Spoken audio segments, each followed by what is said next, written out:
Good morning, everybody. I'm glad to have you guys here. Happy that you've joined us. Of course, want to thank Bona Allen. He's celebrating his wife's birthday today, so we are lacking his presence, but hopefully we'll move forward without him today.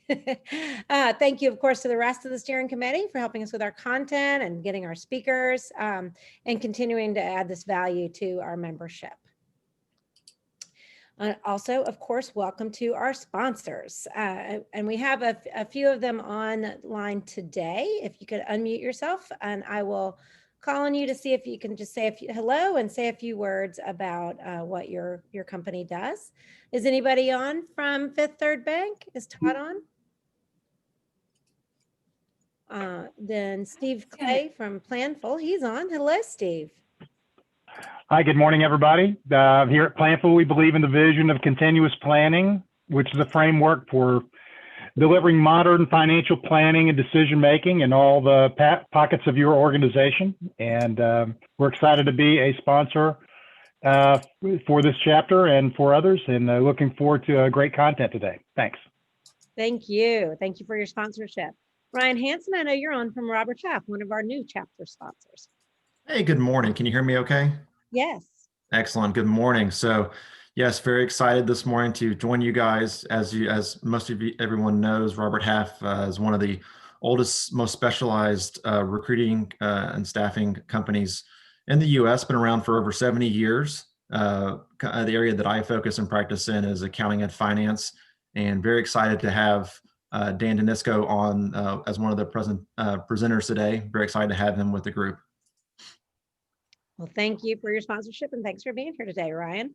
Thank you. Benny Herman from Williams, Benader and Libby. Would you like to say hello, a few words? Sure. Good morning. I'm Benny Herman from Williams, Benader and Libby. I'm a partner on the audit side. We are a full-service accounting firm here in Atlanta, Georgia, and people often ask me what we do that separates us from the competition. And I'd like to say we solve financial problems, and we do it with a local firm service. So we're excited to be here and excited to be part of the group, and looking forward to today's program. Thank you, Benny. Thanks for your sponsorship.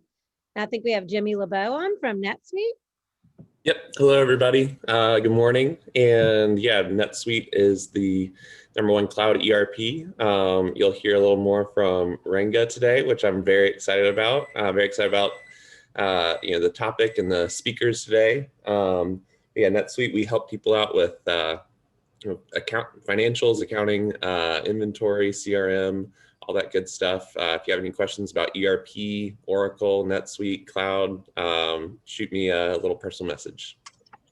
Great, thank you. Do we have anybody on from Smith, Gamble and Russell? All right, then I know Ryan Shears here from USI. Hello, Ryan.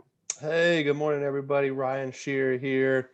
Some of you probably saw that and thought it was Rion. I get that a lot. My parents just got creative with my spelling, but again, Ryan Shear here with USI. We're a large national insurance brokerage firm. We sponsor a number of CFO leadership chapters across the country, and I'm here in Atlanta working with these fine folks for the last, I guess, year and a half, 2 years or so, and I specialize in employee health benefits programs, so solving problems related to employee benefits related costs, administration, compliance, etc. Fun stuff, and happy to be here. Well, thanks, Ryan. Your parents must have been very astrological, because that's how Orion, the constellation, is spelled. Right? That's what I usually run with. It's either that or they were hippies. I'm not really sure which one. There People either jump to one of those two conclusions usually. Fantastic. And Andrew, I know you're going to be introducing our panel, but why don't you just say a few words as sponsor as well, please? Thank you, Karen. Good morning, everyone. Andrew Wagaspak. I'm a principal with Colliers International in Atlanta. We're a global real estate firm, US, EMEA, APAC. And I think today's topic is going to be great, not only around real estate, but how it's related around the business impacts of real estate and the people impact and how they're all intertwined. So I look forward to making the introductions. Fantastic. Thank you guys all for your sponsorships. And with that, we'll go to the next slide, talk about upcoming events. These are the next two chapter events that we have in Atlanta. Hindsight is not 2020, 2019 on January 21st. and an economic update from Fifth Third Bank's Tom Jalix on February 25th. We also, please reference, if you're a member or want to become a member, we have many other events at other chapters, and a lot of them are being done virtually. So you can participate from your seat all the way to Jacksonville and whatnot. So, or even Northeast chapters, et cetera. So there's lots of great topics out there and great content throughout the nation with the chapters of the CFO Leadership Council, and in our virtual environment, you can participate in any of them as a member. So that's one member benefit. We also have we also have on our membership website, and Jennifer is recording this session as well. All of the previous sessions are available for viewing. And we also have a CFO Connect on Google things. You can ask questions and get advice and counsel from other CFOs, and all kinds of good content out there. So great member benefits. We also just had a great conference in early last month. I don't know, time flies when you're having fun. But it was a really great conference done virtually. So quite a different flair, but very, very great content, and highly recommend becoming a member.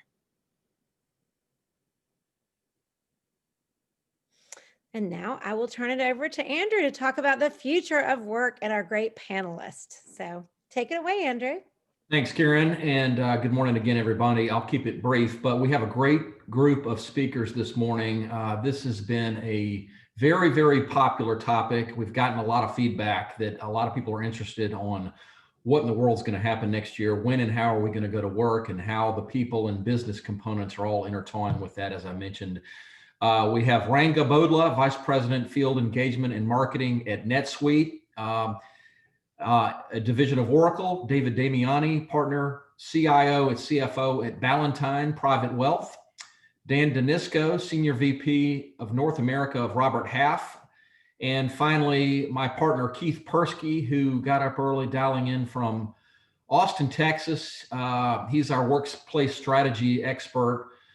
For Colliers International, he relocated from New Jersey to Austin, which is another topic in and of itself, I'm sure. But I'll let each person to do a brief intro of themselves, and we'll keep rolling. Thank you.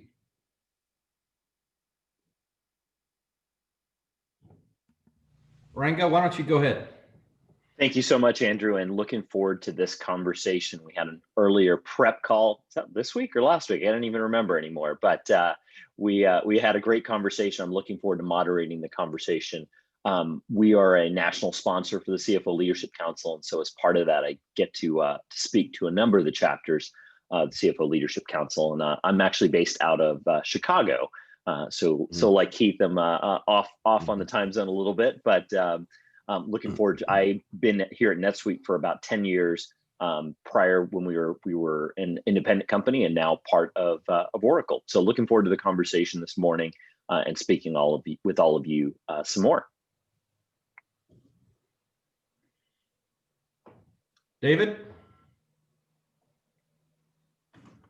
Thanks, Andrew. Good morning, everyone. David Damiani here with Ballantine. We're a wealth management firm based out of Atlanta. A little over 30-year history, catering to high net worth individuals and institutions, and I'm looking forward to joining my fellow panelists in the discussion this morning. Thank you, David. And Dan. Good morning, everybody. I'm Dan Danisco with Robert Half. I focus on the Robert Half Management Resource Division, which is about an $800 million division of Robert Half. And my normal responsibility is traveling Monday to Thursday all over North America. So we can talk a little bit about some personal adjustments and maybe some legal issues. My wife hasn't called the attorney yet, but after traveling for 30 years, it's getting a little testy around here. So looking forward to the conversation this morning. Thank you, Dan. Finally, Keith. We had to wake up early. Thank you. Oh, the sympathy about waking up early is unfounded. No worries. Rank and I are in the same boat. We both work for national firms, so we get up early, I'm sure. But anyway, I'm glad to be here, part of Colliers International. We're a global real estate services firm with 17,000 professionals, $3.1 billion in revenue. I lead the workplace advisory practice in the Americas. which is where we help occupiers build workplaces that are good for people and good for business. So I'm glad to be here. Thank you, Keith. All right. I think you are passing the ball over to me, Andrew, to start the conversation. Thank you. All right, well, perfect. Well, thank you guys, and thanks everybody again for joining us this morning. Hopefully you've got your coffee. I think it'll be a very interesting conversation. You know, really, when we were talking through this before, just as a prep call and kind of talking about what each of us had to bring to the table, one of the things that came out that was very loud and clear were that there are really two sides to this conversation, or maybe not two sides, two aspects to this conversation, because I wouldn't pin them against each other.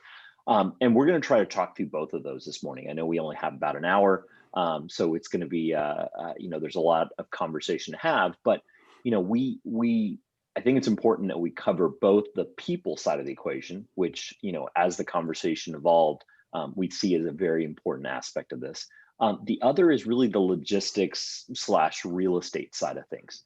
You know, obviously many of you are dealing with this right now. You're trying to figure out what you're going to do moving forward.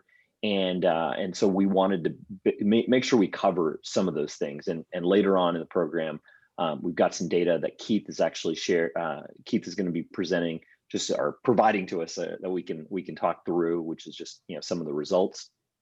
But before we dive into that, you know, as a starting point, what I thought would be a good way to start was really to describe your own workplace structure and how it's evolved. And you know, Dan, you know, from Valentine, if you can maybe start us off, can you tell us a little bit about your own current workplace structure, how it's evolved, you know, really since the beginning of 2020, and then really to how you're approaching the first half of 2021. So maybe we'll start there as part of the conversation, and then we'll flow from there.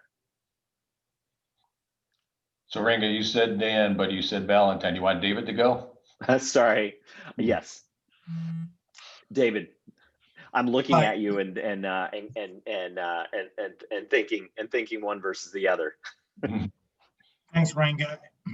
By the way, I love the decorations. I love the hat. So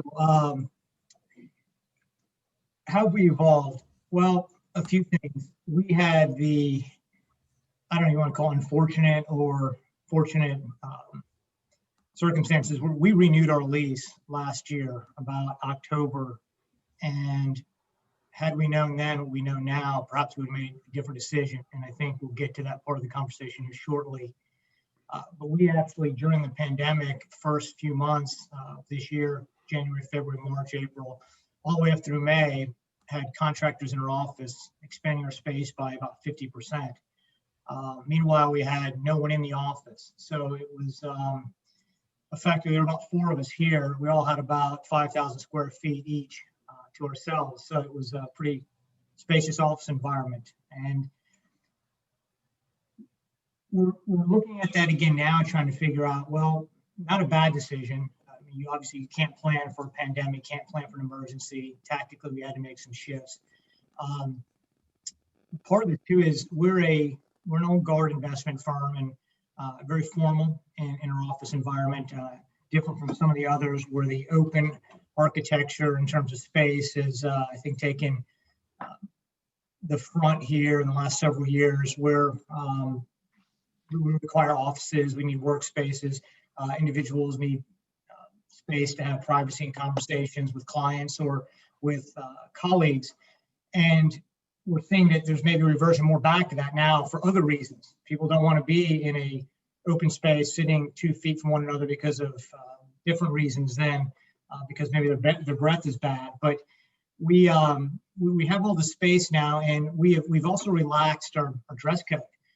We've been suit and tie, formal dress. We've had to effectively just relax that because it's just hard for people to move around and do things in suits and ties, and there's no clients in the office. So we're looking at that as well. But get back to your point specifically, we had basically closed the office through, I want to say it was end of July, maybe mid-July. We're working with code in accordance with the city of Atlanta and their threat levels, if you will.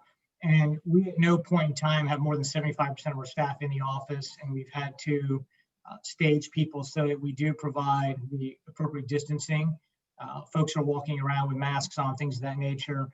In public spaces, you can sit in your office without one, but we're try to maintain the strict 6 foot apart distance, which is manageable, but it's hard to get work done. So as we look into the first half of 2021, we're continuing to figure out how to bring people back into the office in such a way that we don't compromise anyone's health or safety or maybe even emotional concerns. Some folks have different approaches to this and are more worried about than others. Some are cavalier, some are very guarded for very good reasons. And so we'll continue to maintain a less than full staff, but we're trying to balance that against maintaining the corporate culture we've built. We have a very collaborative, collegial culture. And a lot of that, we believe, stems from being around one another, interacting, engaging, and not just work conversations over Zoom or telephone calls for very specific purposes, but the water cooler chatter, if you will, that happens throughout the day and the relationship building. So we're trying to balance losing that and maintaining that against people's safety and health. So I think that'll be at the front of our minds as we move into the first part of next year. Sorry, just one other follow-up question, David. Are you? I know you said you're having your teams inside the office. Are you entertaining clients as well, or? We are. We have, again, very strict protocols around that, and we've had a handful of clients come in the office. Some don't want to, but the ones that do, we have had meetings here, and there's a sanitization process that we go through afterwards. We wipe everything out and clean it off, but it's a lot slower flow than it used to be, but we are trying to slowly move back towards some sort of sense of normalcy because folks do like the in-person meetings. Makes sense. And then let's move on to now. This time we'll go to Dan. If I can get my get my companies and names right. Dan, what about what's going on at Robert Half? Just both maybe for yourselves and also your clients as you're seeing. Yeah, it's kind of interesting. We have transitioned, and when you talk about companies rocking and rolling or the challenges they have, it's generally the old people, process, technology. And we nailed the technology. We've invested over the years. And when this thing hit the second week of March or so, we closed all our offices down. But we literally overnight transferred 10,000 employees and over 2,000 client companies to a remote workforce. So we had the technology nailed. Where we were flat-footed, if you want to call it that, is on the people and process side.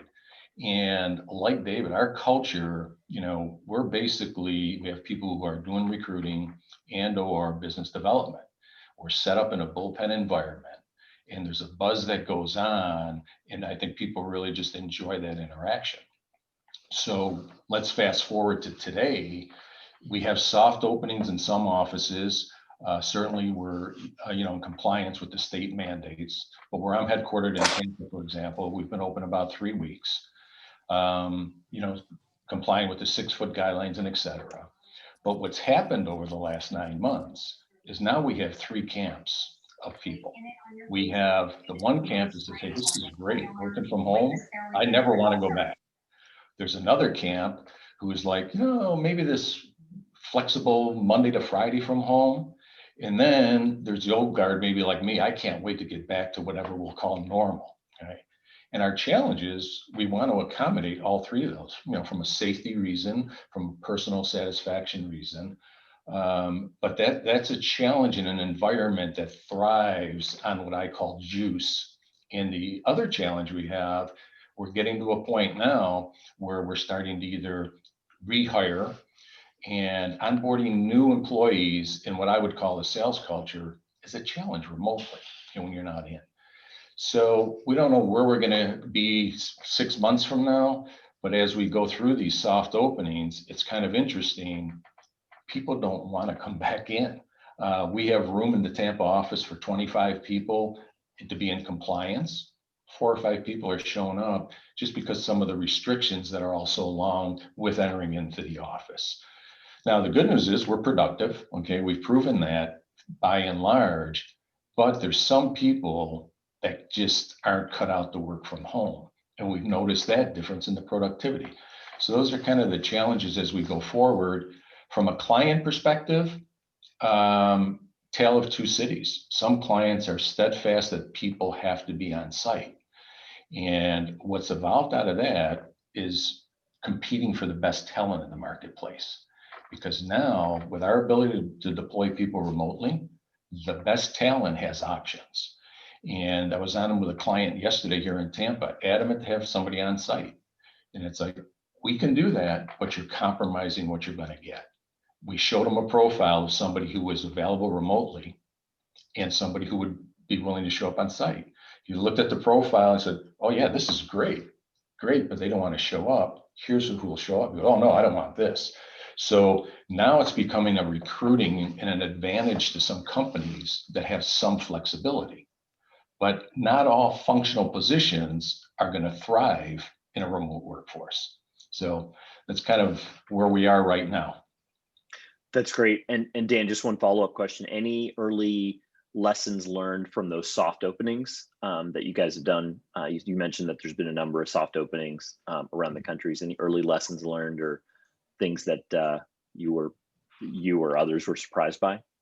I wouldn't say we were surprised, but and was it a lesson learned, or from a retention standpoint, I just think the people that wanted to come in, or we have some either working parents or some challenges there. Maybe the home environment doesn't set up for a productive work environment. And I think they've really appreciated that there's an option. The other thing that we've learned is just how empathetic our senior leadership team is, quite frankly, because we are trying to accommodate all three. So whether it's that you show up one day, we've got to actually have an app where you go in and you reserve a spot, so that we stay in compliance with the 25 number, so. Makes sense. Thanks for that, Dan. And then lastly, Keith, how about yourself? What's going on over at Colliers? Great. So at Colliers, we've been reopening offices and closing offices based on local guidelines. We're a global company, so we have experience around the world. So for instance, we've been into the Hong Kong office, and then it's closed, and it's open, and it's closed. So we've been kind of going back and forth, kind of whipsaw the way this virus has affected us by region. Our offices, we're in the real estate business, so our offices are really part of our brand and how they're built and how we use them.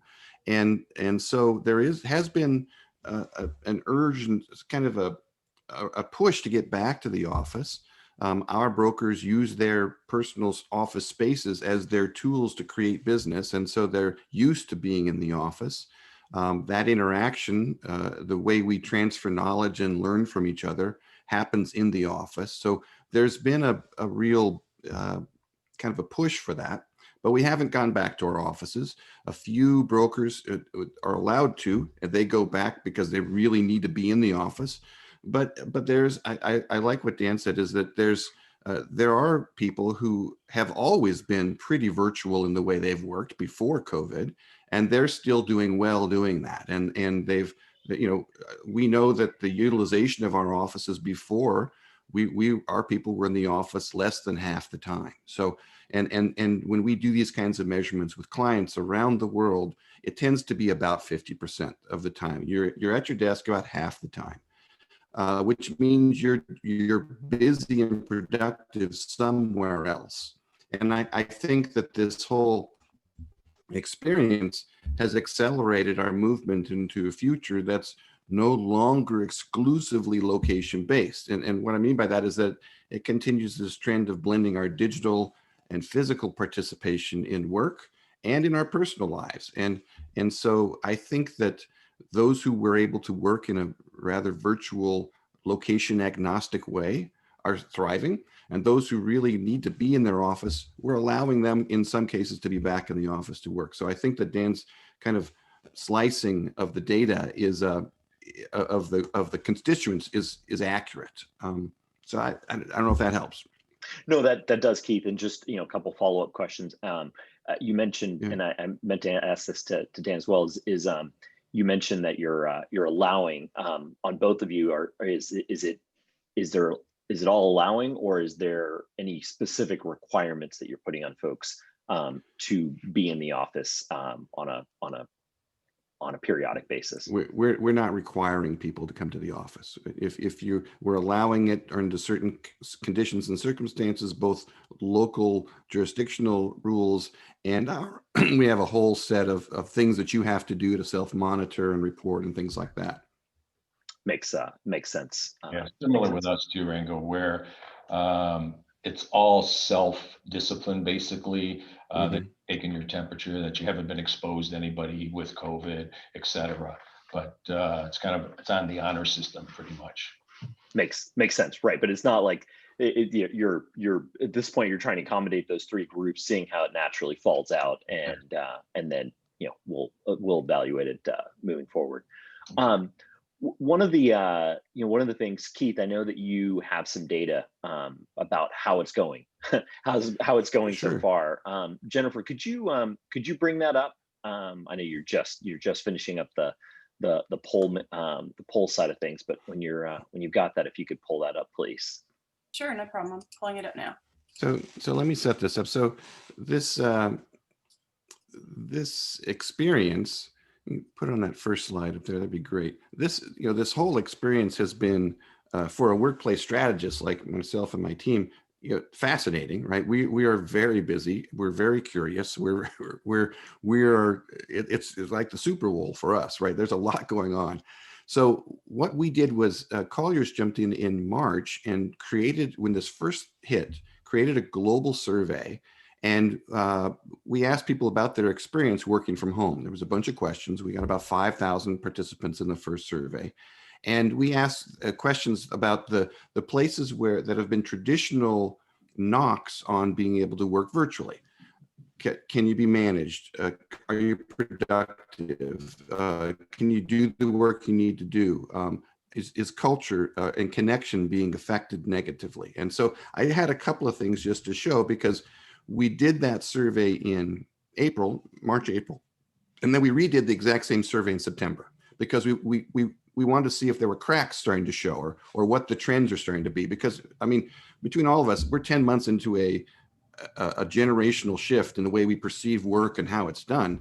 And if anybody really says they know what's going on in the next while, be careful, because it's what we know now is totally different than what we knew about 4 months ago. So it's an evolving story. So we did the before and after. So this first slide just says, we asked people about their sense of productivity. And in April, 76% of them said it hadn't changed or was better. We thought this would go down. We thought people were running on adrenaline and rallying, but it actually went up. So the perception of being productive has gone up. People are getting used to it and they're working with it. Next slide, please. And we asked managers if they believe that, and 84% said, yeah, my team's productivity is the same or has gone up. Now, this is a perception of productivity, right? So we can talk about how you measure productivity. But when you get 5,000 people talking about this, it starts to normalize into a place where it's probably worth talking about. So the next slide was really about where we started to find cracks. And this idea about being connected to their colleagues is where this is starting to happen. In April, I guess it's about 25% said, I'm feeling disconnected. My connection has decreased.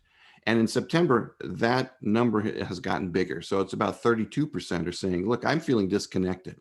So this is something that's worth really looking at. Connection, both social and for work, is the glue that keeps companies going. And if we're starting to see erosion there, that's a real problem. Next slide. It really does, and I'm going to, yeah, Ringa, yeah. Yeah, Keith, if I can pause you right there. So that's really fascinating, but basically just to come back to that for a second.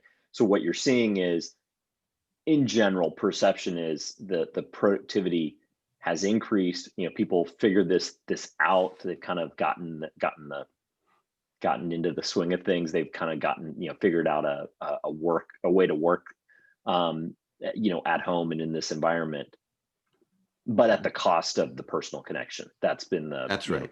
If you look at the data, it almost seems like a the correlation of the reduction in the personal connection was, and maybe not quite as much as the increase in productivity, but increase in productivity, but at the cost of personal connection. That's a good way to say it. That's right. There's other costs too as well, and I'll talk about a couple of those in the next slide.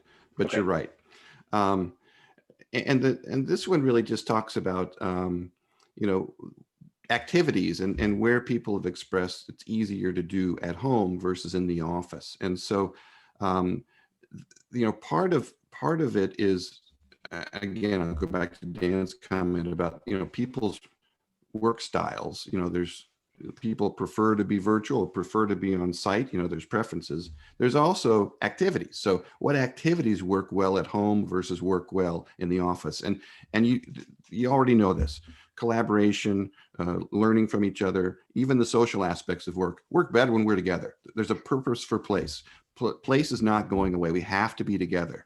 But there are other things like individual heads down work or creative thinking that look like they can be done better in quiet and controlled environments. And so the home actually helps do that, or a third place. So this just says it's not either or, it's a blending of, choose the location that's best for the activity you need to accomplish. And then the last slide is really when we ask people what they missed most about being in the office, being able to collaborate with colleagues, bumping into coworkers, that separation of work and life, which is an automatic when you get in the car and go to the work, but now it's blended completely, especially if you have young children at home, don't have a suitable place to work at home. That's a real problem. And then it's really, if you'll notice, those top two are really about work, but they're about social work too.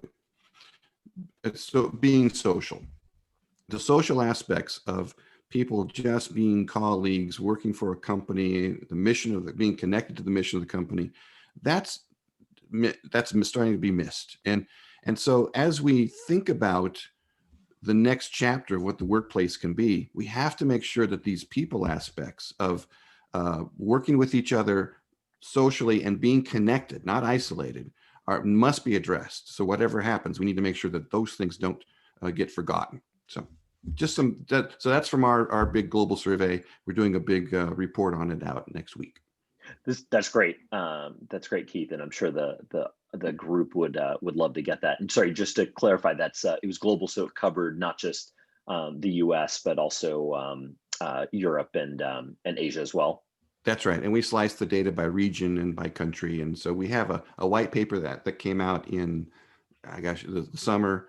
And then we've got another infographic coming out next week. So that shows the compare and contrast.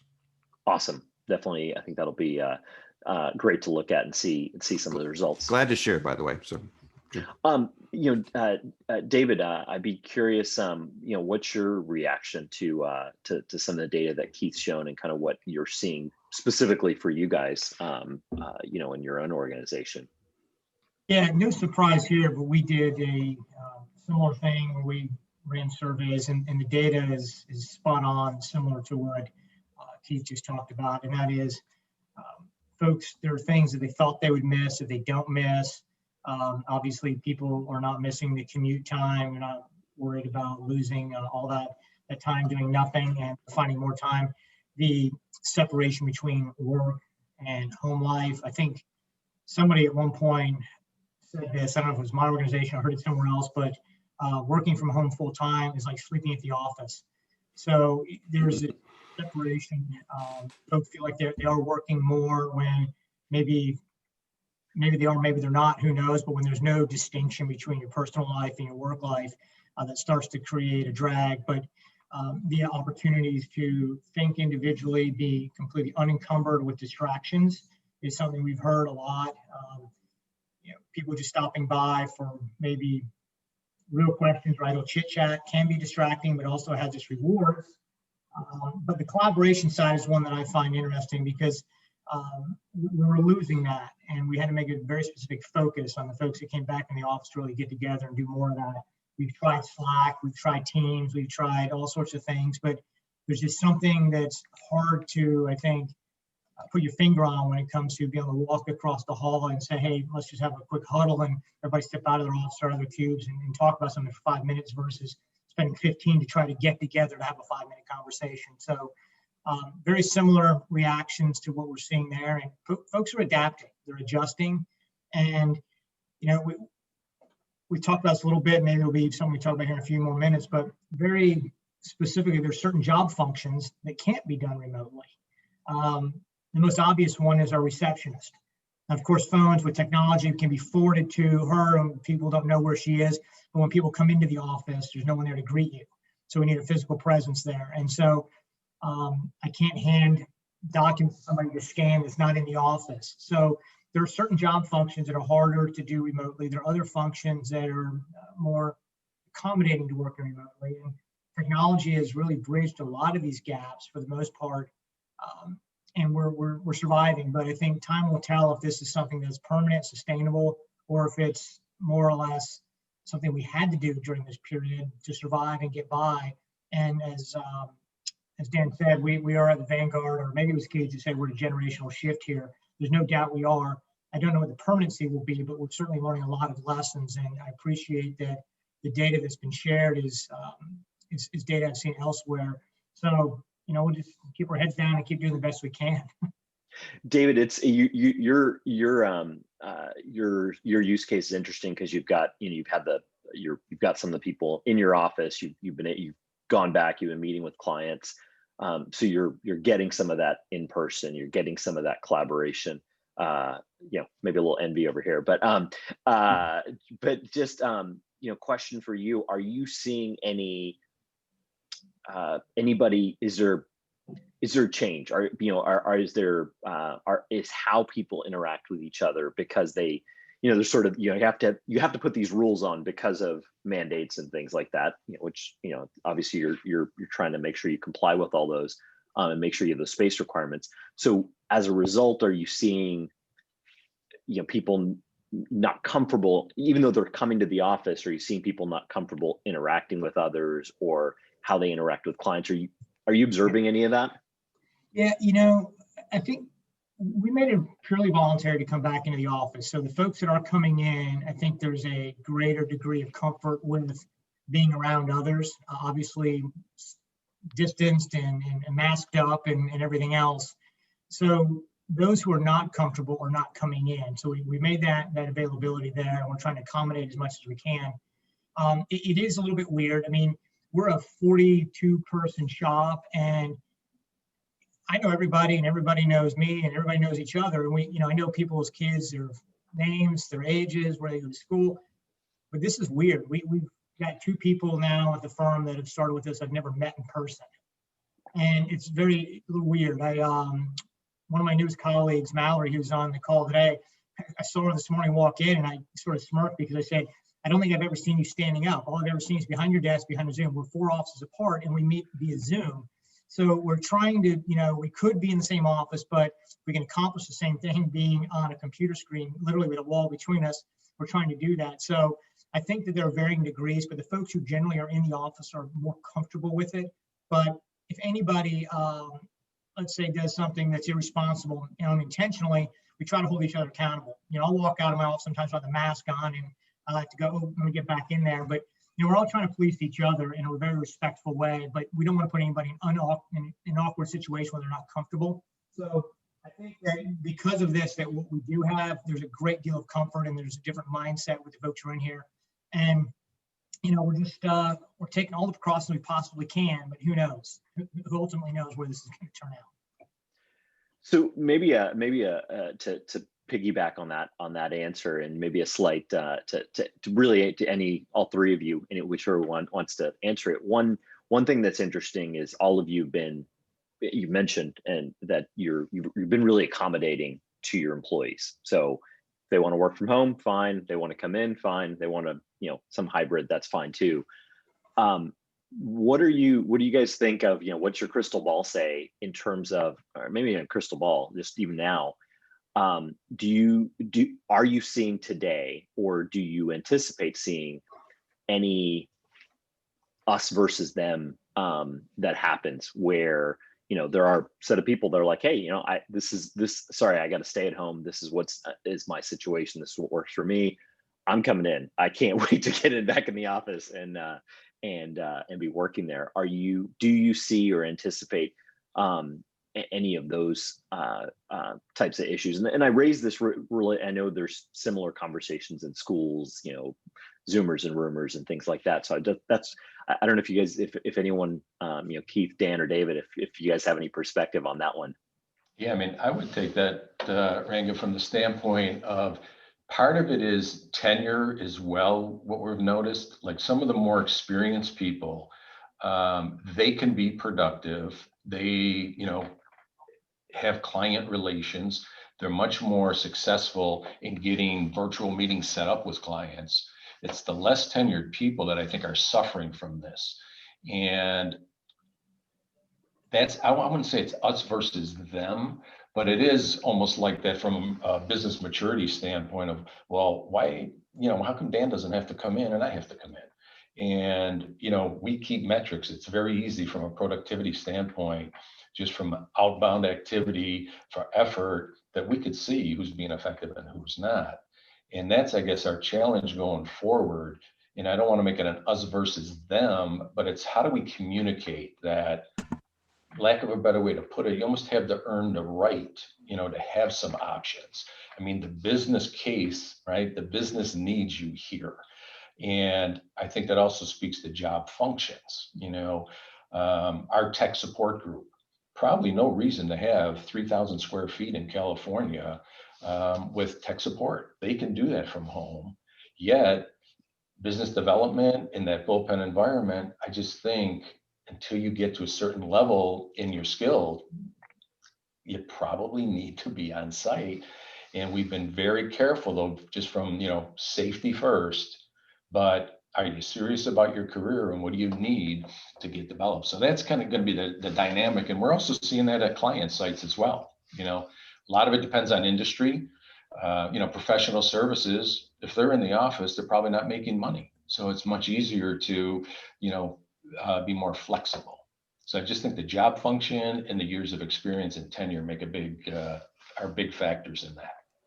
It's really interesting, Dan, and I've heard similar things, particularly folks that are less tenured in their career, that where they're really missing that the not even water cooler chatter. It's the hearing how their colleagues deal with situations, deal with difficult clients, you know, because it's a lot harder to just call somebody up and say I had this difficult client than it is if you heard somebody have a difficult interaction and then you can follow up on that.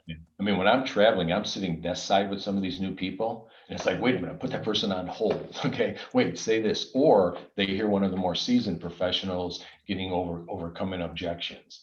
And you could role play until you're blue in the face, but it's not the same as, you know, a live conversation and overcoming something on the spot. So makes sense. And so, and to that end, Dan, then are you guys trying to prioritize pulling in some of those functional roles more, in terms of the numbers that you can bring into an office? Are you allowing more of those roles that require more of that to come in more, or is there? At this point, it's still optional. We haven't mandated anything, and I don't think we will for quite a while yet. But at some point, I really do think the people part of it is very important. So is the demand of the business and what the business needs, and that's kind of the balancing act as we go forward. Yeah, I think when we all spoke before, that was really the key thing that came out, and it seems, which was, how do you balance what management really sees as the go forward versus what you're hearing from employees? And it sounds like all of you are, kind of taking the approach today. We're gonna listen to our employees and safety first, but that's gonna have to shift, over time as we move forward with this. That's that sort of seems like the collective conversation. Keith, anything else you want to add to that? Or David, sorry? To answer your question about, the haves and have-nots, sort of two camps. We're doing what we have to do now to protect those three categories of folks as you've outlined them. But I think that as we move into 21, hopefully the sooner part, the earlier part of 21 and beyond, we have some clarity on all this. But I don't know that we'll allow this to set precedent to enable a full-time remote position or flex time. I think that as Dan said, you're gonna have to take each one of these in isolation and say, okay, now that we're through this, let's revisit. We've now proven that we can do this, at least on a temporary basis, but does that make most sense for both us, the organization and you individually? And so is there a good business case for it? Because as Dan points out, there's a lot of stuff that I think folks don't either appreciate, understand, or take for granted, and that is the environment within which you are immersed every day. There's so much learning that goes on informally, unintentionally, and subconsciously, that you hear things that you're not going to get from sitting in your, wherever that may be, your house, your apartment, what have you. And so the organization doesn't want to necessarily give up on that growth path by having someone out of the mix on a full-time basis, simply because it can be done. Is it being done as productively and as efficiently as it could be from within the office? So I think there'll come a point in time where we're all going to step back and say, okay, we've now got a case in terms of a proof of concept, it can be done, but does that necessarily mean for the next 5 years it's the best thing for you individually to work remotely? But what I suspect will happen is it'll lead to more of a 3 in, 2 out, 2 in, 3 out, something like that, where you start to have better information. Because I can't help but refer back to about 3 years ago, if I'm not mistaken, it was 3 years ago, 2 years ago, IBM made a pretty big splash when they pulled all the remote workers back in. And they were the vanguard. I mean, they were the forefront of going remote. And they finally said, we're not getting the juice out of this. And so I know that created a little bit of an uproar for the folks at IBM, but I got to respect they had enough data to make that decision. Now, maybe that doesn't necessarily apply to everyone else, but nonetheless, there's a data point out there that says it was tried for a long period of time. So let's just be careful before we jump to the other end of this. And I'm not trying to say by any stretch of the imagination it can't work. There are definitely two sides to this coin, and we need to be thoughtful and slow about determining what the future ultimately does look like. Yep, makes a lot of sense, David. Just in the interest of time, I do want to make sure I'm, kind of maybe a slight pivot on the question. How are the three of you and your organizations, how are you thinking about real estate decisions right now? Particularly for everyone on the, that's here on the webinar. I mean, what advice would you give around, kind of negotiating and managing your, kind of commercial real estate portfolio? Obviously we're still in this mode that we have to make relatively short-term decisions when we don't know exactly what the long-term is going to look like. So I don't know if who wants to dive into that one first, but be curious about opinions there on the real estate side. I want to hear Keith's answer to this one. I was going to punt. I'll start. So thanks, David. We're, the first couple of months was really us talking folks off the ledge, right? They were all saying, we really need, look, it's working great. We don't even need any space. So let's get rid of our portfolio. And that, of course, that was not accurate. Now it's still a little mysterious, right? And I might even have Andrew weigh in a bit on this one, but strategically, when we're talking about setting strategy for companies, we're talking about a measured approach, right? We're not saying, let's not make these dramatic decisions right now that can't be unraveled at some point in the future. So it's really about, if you need to extend a lease, extend a lease. If you need to, get out of some space, you might, get out of a little bit of it. So it's really sort of measured approaches. But I'll say that there's a couple of caveats there. One is we are doing work for companies who want to make real estate changes, right? So we're not being hired by people who don't want to make real estate changes. So my biased opinion would be I only see the ones who want to make a change. And so we are working with some large occupiers who are downsizing their portfolios as the opportunities start to arrive. I'll also say that in most markets, the sublease market is a difficult market these days because people are in the getting rid of space market, not getting space. So there often aren't people to take up subleases if you want to get rid of the space. So in that regard, it's a difficult choice. But the second thing I'd say is it's a business decision, not a real estate decision. So what are the people challenges that you have? Where do you need to be in your talent? Who are you trying to hire and how are you making that happen?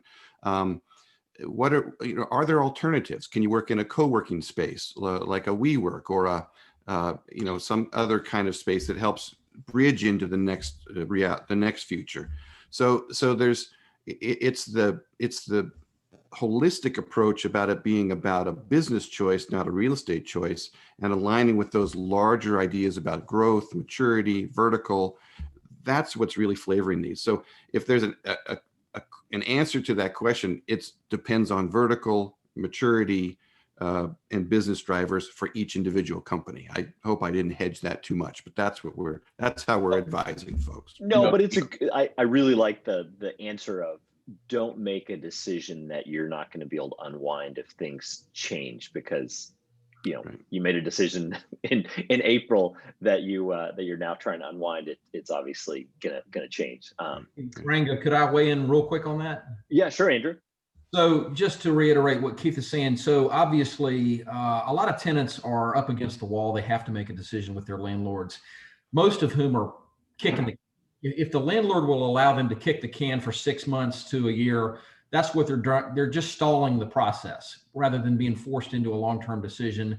Keith and I were on the phone with a head of facilities for a national insurance provider yesterday, and he ran facilities for Credit Suisse prior. And he basically told me and Keith, he said, look, I want to solve for 18 months. And then we'll start thawing out longer term decisions. If I can kick the can for 6 to 18 months, I'm going to do that.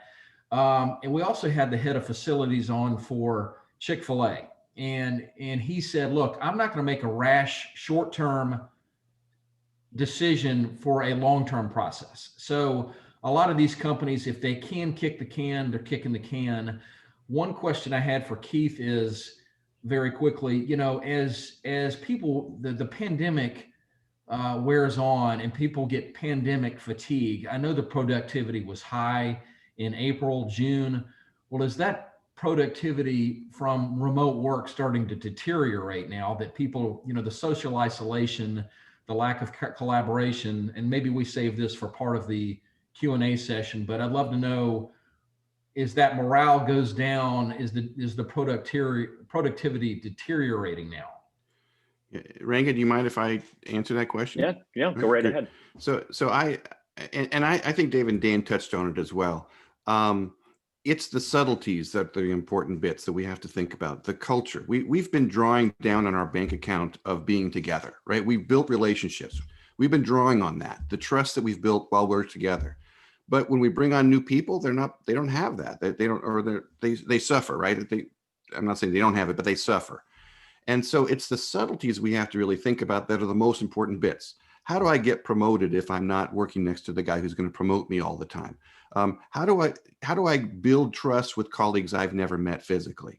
How do I even express that I'm feeling isolated? I've never even had to say that before. So the things that, and how as an employer, can I start to understand people's isolation and act on it before it becomes a real dangerous thing? So it's those things that when we were together physically, we didn't even have to think about. Now we have to mindfully think about, how do we transfer knowledge? All learning, most great learning in our company and in most of we're doing major work for aerospace, engineers, lawyers, insurance companies. Learning happens by bumping together, by hearing each other, by you don't sit in a classroom and learn. You learn by sitting next to your colleague. And so we need to mindfully either remanufacture those experiences in a virtual way or get back to the office and make sure that they happen. So Andrew, I think that in terms of I do believe, this is me, and the data is not showing it just yet, but there is going to be an erosion in cultural cohesion. and being able to transfer knowledge and just the social glue of being together if we remain apart for a long, long time. I will say that the workplace can become that place. It may not be the place you go to do work, but it'll be the place you go to gather. And that's the important value of the place. Sorry, Randy. Keith, I think No, Keith. your data point. I'm sorry. Go ahead. No, go ahead, Dan. I was just going to say, I think your data points support that from the connection piece. Yeah. That's something that's being lost the longer this thing goes on. And we do a ton of surveys as well. And the number one concern for turnover by the line managers is this disconnection piece. Okay? And we're seeing that. We're seeing it lead to turnover because you don't have that.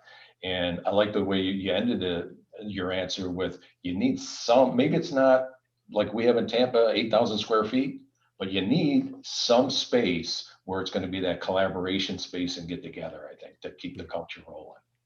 So. Keith, you made a really fascinating statement that I don't think I saw it in the data, but I was curious if you have dug into this, which is as this goes on longer, we are drawing down on our bank of what we built up. And I'm sure all of us have long careers. So we like you said, we have that bank that we can tap into, of either you've got relationships in the organization inside and externally, and you're tapping into that to make it through this time period.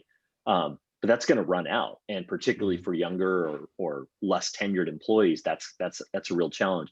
Have you dug into that specifically? Either, actually, Dan, maybe you guys have too with the data. Have you guys dug into that in any way to kind of see if you could surface that question?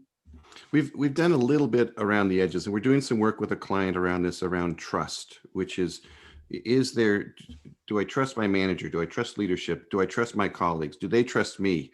So it's working in a virtual way really does shine a light on trust as a cultural norm.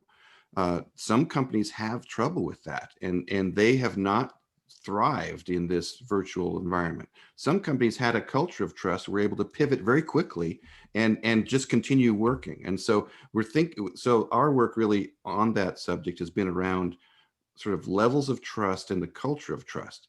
That's not a real estate problem, right? But we're having that conversation with companies because that's what helps companies. In the end, our job is to enable employees to be their best and to be productive. And that's a key part of that. And so some of our conversations are around that. So I don't know if that answers your question, but yeah. No, that's very helpful.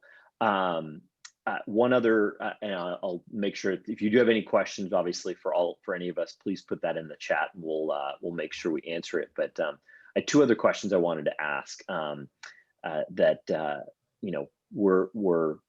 amazingly, we're at that point where a vaccine is literally around the corner. Some number of vaccines are around the corner. How are you as a management team discussing that and thinking about that as it relates to bringing back people in the office? Is that going to be something that you ask people to, as you mandate that? Are you going to ask people to make sure they get the vaccine, or just is it leave it as a personal choice? Who wants to take that one? I mean, I guess I could jump in on that. I think too early to tell, Ranga, at this point. Right now, from a senior leadership position, it's kind of like choice. When and if it comes available to the non-essentials, if you will, if you want to do it, you do it. If you feel safe coming in without it, and we've gone through all the other protocols. So, but I do think it's too early to say this is going to be a policy from our standpoint. I did check the New York Times app that allows you to see where in line you stand, and there's 268.7 million people in front of me at the moment. So I think I got a long ways to go for myself personally. So you want to see that, the New York Times has a way where you can see where you stand in line. David, anything from your perspective on that? No, I'm going to echo what Dan said. I think it's just too early to tell. I think once the vaccine is reality, it's going to open up an entirely new line of questions and thoughts that we haven't considered. I don't know that you could mandate anything any more than you could mandate getting a chickenpox vaccine. You know, it's going to be a whole nother environment once that becomes available, because we don't know the efficacy, and are people going to be walking around feeling like they're bulletproof, and all of a sudden I'm not wearing a mask because I've got the, I got the shot and you don't. This is one we're going to have to get our head around, and it's fortunately it's not something I have to think about today. I know that sounds terrible, but information is just evolving so quickly. We have to just sort of take this in small doses and digest it and really make good long-term decisions and not reactionary ones. That makes a lot of sense.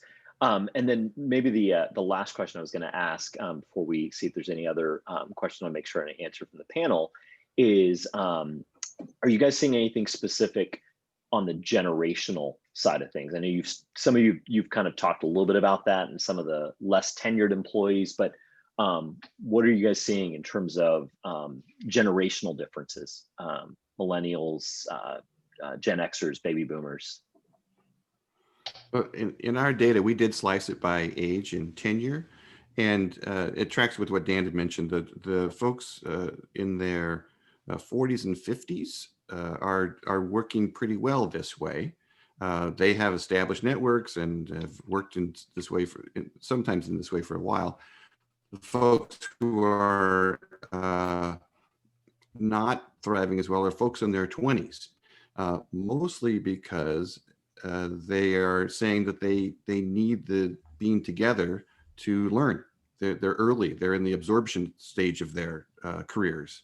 And so the differences between those groups is not that great, but there is a slight difference between folks who are, embracing this and those who are struggling a bit with it. I'm going to make some generalizations here, Ryan.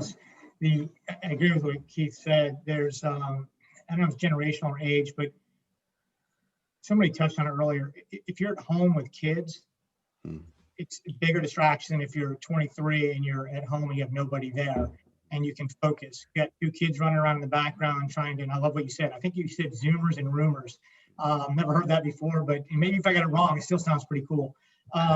If you got the Zoomers and you're trying to run a job and you're also trying to balance daycare, I mean, you want to pull your hair out and you want to get back in the office. Plus, you've been in the office for 25 years versus somebody who's been in the office for 3. So it's not as novel. But I want to end with one thing is, however hard this is, whether you're the older set or the younger set, and if you're struggling from working at home or you are feeling like you've got this figured out, it's incumbent on us as leaders to help them bridge this gap. We have to be there for them. And if there's some deficiency that's there, whether it's I'm not getting the collaboration, I'm not getting the socialization, figure out a way to make it work. Because this isn't changing anytime soon. Until it does, we can't allow these negative situations to foster and cost us in terms of the growth for the individuals that we're charged with. So we have to take it upon our own shoulders to figure out a way individually, because we're all different. Everybody I work with has a different way of responding to this. So we as managers, leaders in the organizations have to do this, and it makes our jobs that much more hard. But that's why we're paid the big bucks at the end of the day, is we've got to lead and not just simply manage. Makes sense. It's Andrew. Could I ask one quick question to the group? So maybe this is for Keith, but obviously a lot of the participants on the call are in Atlanta, but they have counterparts in other parts of the country. One thought is, Atlanta could be the big beneficiary of a lot of what's going on. And Keith might elaborate. Keith, you moved from New Jersey to Austin, and why did you do that? And then, there's a big exodus or appearance of an exodus from San Francisco, New York, DC potentially. So Atlanta could be the recipient in a positive way a lot of this employee movement. And Keith, I don't know if you want to quickly comment around that topic. I'll do it really quickly. So we think that there's going to be a movement of top talent where people will choose to live where their lifestyle is what they want versus the employer that they're working for. So we think there's a theory about that. In practicality, we have access to the same data everybody else has. The big growth cities are Salt Lake City, Boise, Denver, Austin's kind of last year, but I lived here before, so I moved back. We think that there will be a talent migration of top talent. I'm not putting myself in that. So don't worry. But of top talent, and which means that companies will be able to either access them virtually from these places, but we're seeing movement from the Northeast and from some big impacted cities like the Bay Area, Seattle, New York, Boston, into these other second tier cities. Atlanta has always been it's first tier city, always been an attractor. You guys have always been growing. So, but yes, Andrew, I think that from what we're seeing now, right? I'm not the prognosticator on this, but there is movement of talent, and Atlanta is a destination city for that. Thank you. One of the questions that came in on the panel, which I think is a good one, which is childcare. The question is specifically, what about childcare with schools not back in session, and how is that impacting your workforce, if it is? I'll weigh in here. This is a serious topic here. This could take a whole hour, because this is one of the biggest difficulties for working parents with children, and we've not addressed it very well as a society and as employers, because kids are at home learning and sucking up bandwidth, and I mean, it's a difficult thing. And as schools are closed and kids still have to stay home, we are seeing in our own company, we've seen degradation in productivity for those parents, and we've just had to be empathetic because it is a big deal. And it unduly burdens younger people who have fewer rooms in their homes, and who have less income and alternatives. And so we need to, as leaders, acknowledge and be empathetic about that situation. It's very difficult. So we are thinking about, and the alternatives are not very good. There's no childcare really available. If schools aren't open, there's no childcare. In-home stuff doesn't work. So the burden has fallen particularly to young mothers, and working mothers are really suffering. And I read an article the other day that said that there will probably be a big exodus of young working mothers from the workforce coming up soon, just because of the burden that's been landed on them. And I can jump in on that. We've seen that, especially if compensation is variable, and some people have taken big hits in their overall compensation, and frankly, they can't afford the childcare. So they're moving out of the workforce because they just can't afford it. So it's a serious problem. Did anything else you want to add to that? No, I mean, I can't elaborate. I mean, you guys have covered it well. Well, we're coming close to the end of our session, and we've covered a lot, and I really appreciate the conversation and your feedback. What I wanted to do is just maybe if each of you can just spend 30 seconds to a minute, just any last minute, and you've all had some great advice throughout this, but maybe just to summarize one or two points that you feel you'd want to bring across to the group that you feel they should take away. I guess what I would say is don't underestimate this connectivity piece. We did a survey that was pretty alarming, actually, that 80% of managers were concerned about retention of their valued employees. Mm-hmm. And when we peeled it back a little bit, their concerns stem from this lack of communication, which led to maybe trust in the environment. Some people have taken hits in compensation, right? Who said working from home is like sleeping in the office. So this work-life balance. So it's this, this whole people side of this with the connection and the culture is really something I think that we have to be concerned about and not underestimate. So that's what I would leave it with. And I have to second that. We're human. Humans connect together when we're together. We have to acknowledge that and look at the subtleties and the cracks, because that's where the dangerous stuff's going to happen. and pay attention to the data we can get early on to make good decisions about that, because humans, we are not changing the human part of us. We're staying the same.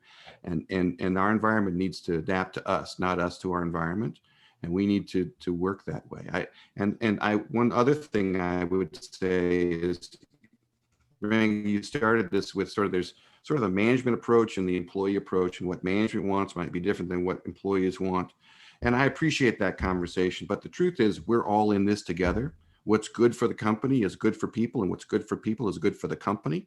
There's a way to solve this for all of us. And we just need to put on the right goggles and really be empathetic as we enter into solving this challenge. Thank you, Keith. All well said. And I'd finish with, be patient. Ask your folks to be patient. We don't know where this is ultimately going, and we're all learning through it together. Be objective, open-minded, not, well, we're going back to the old way or this is the new way. Just be really open-minded about it and communicate a lot. Communicate constantly with your team and be transparent. We don't necessarily know how this is going to shake out, and it's okay, because none of us have ever gone through this before. And don't underestimate the fact that unemployment now has cut in half from where it was 6 months ago. It's still 3 times what it was a year ago. That there may be a lot of people who are very insecure. Am I going to have a job in 6 months? Yeah, I love working from home, but I may not necessarily have a job. How's the company doing? So I think it's important to constantly communicate to the team, the financial stability of the organization. Don't take for granted that they understand things are okay. And just, as I say, be transparent about it, because I don't think any of us have all the answers at this point. If you do, please call me, because I have no idea where we're going to be in 4 months. But yeah, I'll leave it at that. Well, thank you, David and Dan and Keith. I really appreciate the comments and the conversation. It's been a really valuable conversation. I hope you guys have enjoyed it as well. As Jennifer put into the chat, if you are able to stay, I know not everyone's able to stay, but if you are able to stay, we're going to have a 15-minute networking session. Jennifer will put this in where you'll just basically be put into a breakout room with a few others, and really just an open discussion. So if you are able to stay, please do that. Otherwise, thank you everybody for being on this morning. And as Jennifer mentioned, it is the whole session was recorded and will be made available in the member portal along with all the slides. So thank you, everybody.